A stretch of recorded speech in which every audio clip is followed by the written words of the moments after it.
sesi terakhir ya.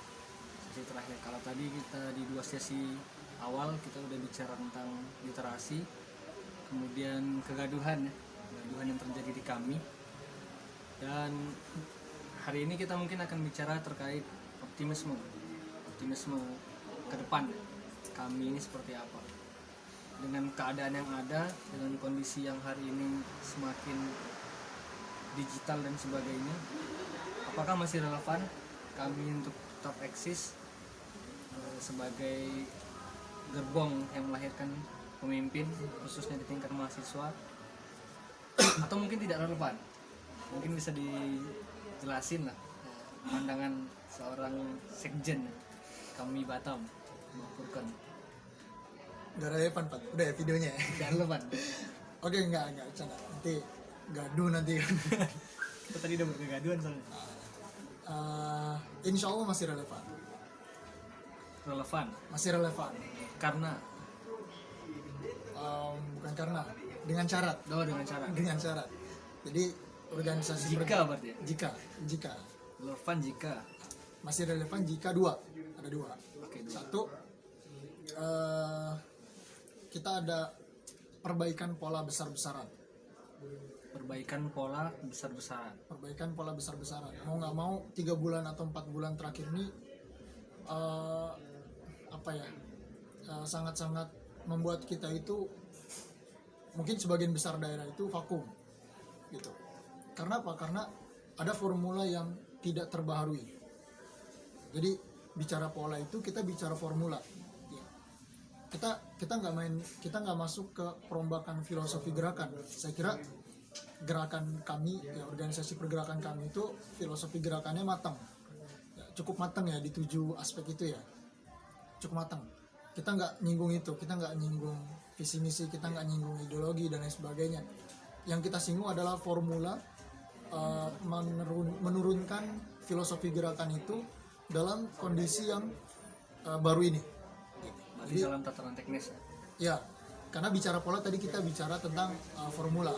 Nanti pertanyaan ke depan itu yang bakal muncul, apakah dauro yang kemudian dilakukan, training yang dilakukan, terus teknisnya kita bicara teknisnya masih relevan atau enggak?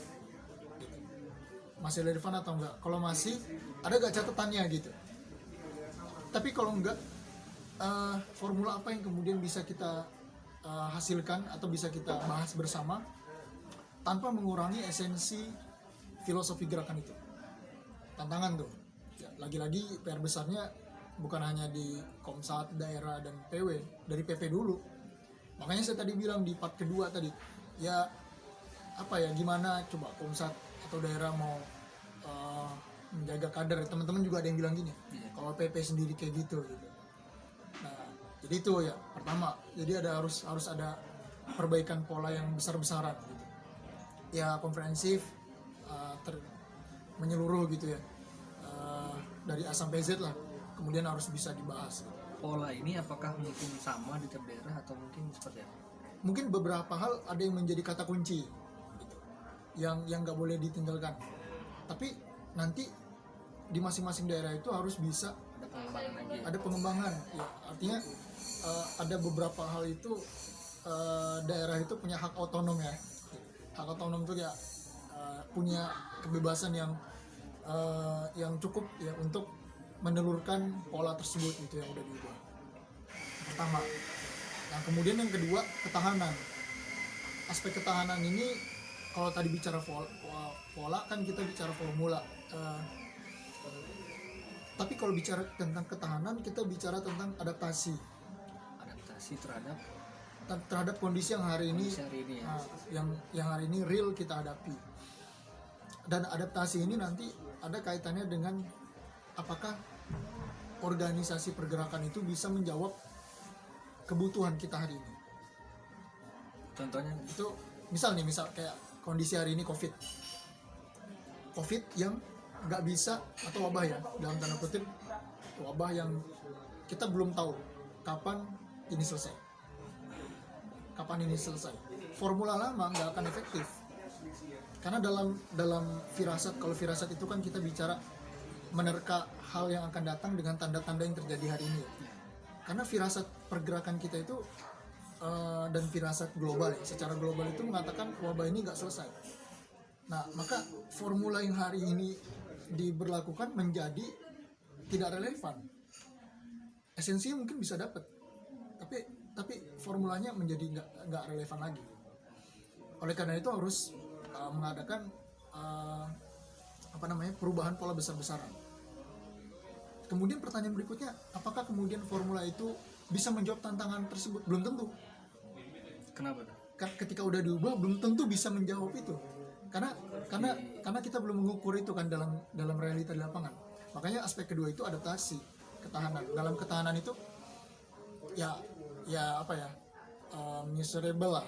Maksudnya kita Terukur ya? kita itu dalam rangka kita mengukur ya. Oh, ya. Berapa kali dilaksanain dengan pola yang baru misalnya. Setelah itu harus evaluasi lagi. Kalau memang harus ada perubahan pola lagi ya dengan kondisi yang seperti ini, karena memang kita meletakkan indikator-indikator yang keliru misalnya dalam mengukur itu, ya adain pola lagi, perubahan pola besar-besaran lagi Sampai ditemukan pola yang betul tepat. ya di tengah wabah ini, di tengah kondisi perubahan yang sangat signifikan ini gitu. Dan itu tantangan berat Karena memang bahkan kalau di teman-teman itu, di pembicaraan teman-teman nasional, belum banyak yang menemukan pola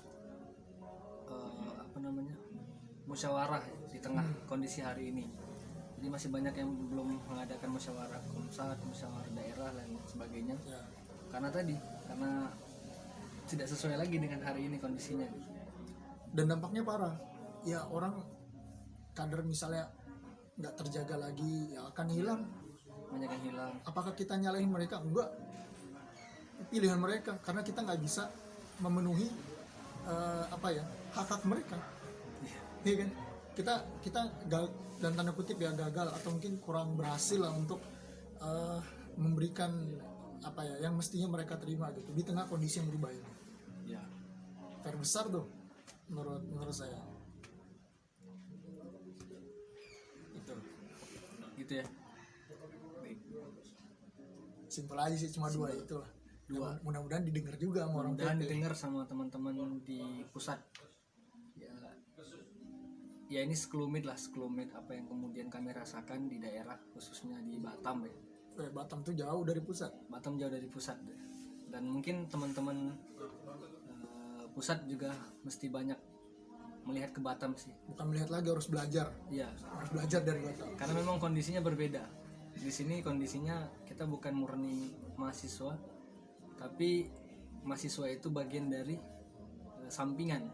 Jadi kalau bisa dibilang murninya kita adalah pekerja dan mahasiswa itu sampingan. Maka berorganisasi juga sebagian orang menganggap itu sebagai sampingan. Dan polanya pasti akan berbeda dengan teman-teman di daerah lain yang kemudian menganggap kuliah itu sebagai bagian utama dari proses belajarnya gitu. Kurang lebih itu hari ini. Oke, udah lama ya. Udah lama. Parah.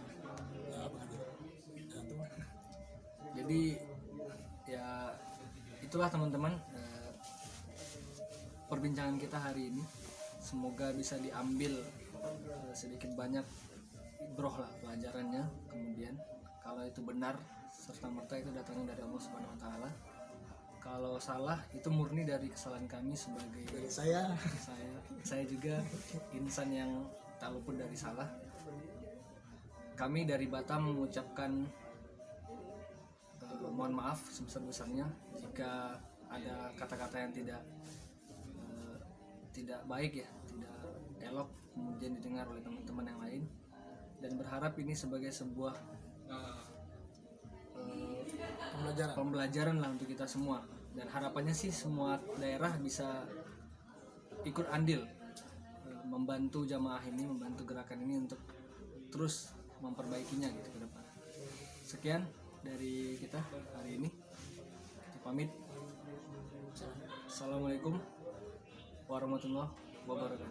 Assalamualaikum warahmatullahi wabarakatuh.